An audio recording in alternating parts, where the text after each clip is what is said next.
Project 613, day 116.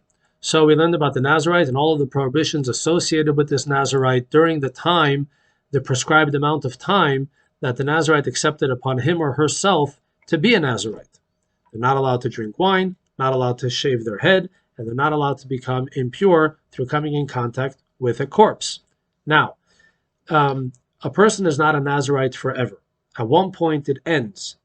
When are they able to start shaving their head, in general cutting their hair, and drinking wine, and come in contact with a corpse, like to go to funerals, go to the cemetery, etc.?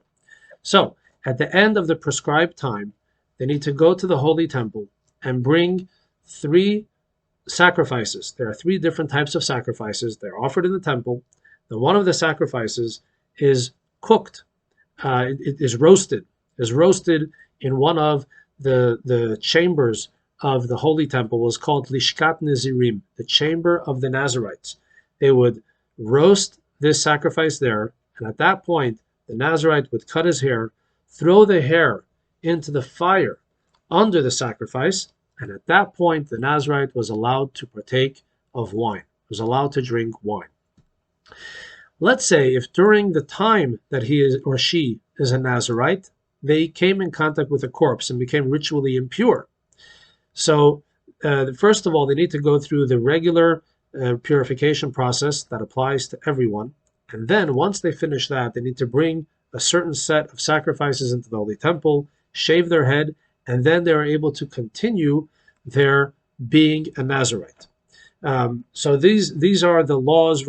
So the mitzvah that we learned today is the mitzvah about all of the sacrifices and the process that is needed for a Nazirite that became impure to get back into being a Nazirite, and at the conclusion of being a Nazirite, that they can go back to regular life where they're able to drink wine, come in contact with a corpse, and take a haircut.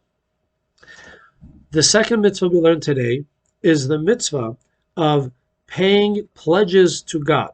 Now, the Torah in the book of Leviticus, chapter 27, explains that if a person says, I am going to give the value of this person to God, if he says it in a specific language, if he says, Eirech, I'm going to give the value of this person to God. So the question is, how do you determine the value of this person? And if it was said in a specific language, the value of that person is determined based on gender and age. And those specific values are explicitly stated in the Torah in Leviticus chapter 27. And if a person makes that commitment, they have an obligation to give that money to God. More about monetary obligations to God tomorrow.